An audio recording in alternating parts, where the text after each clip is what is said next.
One of the things I've been reflecting on lately is not just what the Damselfly Path is, but why I created it in the first place. I was trained as a coach in 2018, and since then I've worked with many women from very different walks of life. And what I started noticing was this: some women came into coaching knowing exactly what they wanted.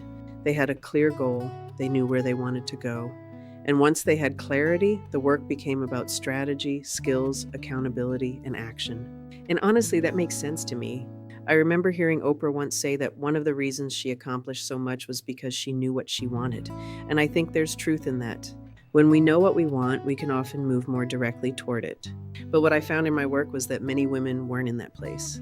Some women knew what they wanted, but there were beliefs, emotions, fears, life circumstances, patterns, or internal conflicts surrounding that desire that needed attention first.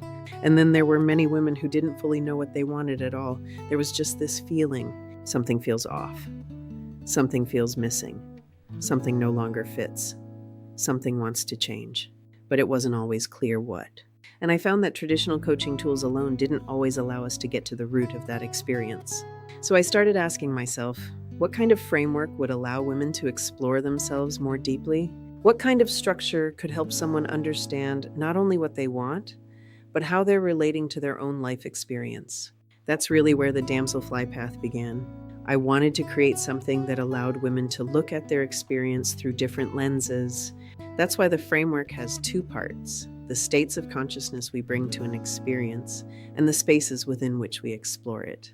Because sometimes the issue isn't simply the goal itself, sometimes it's the awareness we're bringing to it, the beliefs we're carrying, the emotional state we're in, the patterns we've inherited, the version of ourselves that's trying to pursue it.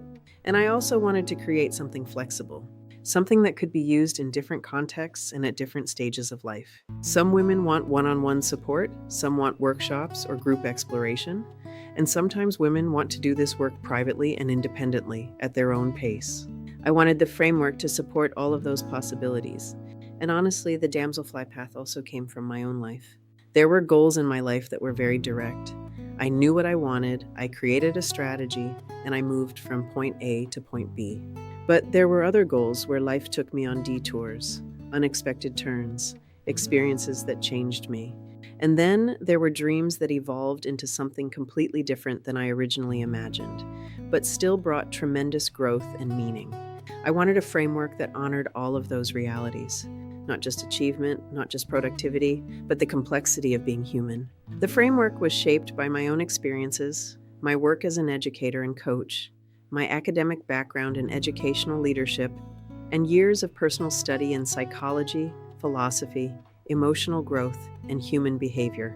But most of all, it was shaped by listening to women, listening to patterns, listening to the spaces between what people say they want and what their lives, emotions, and inner worlds are trying to communicate.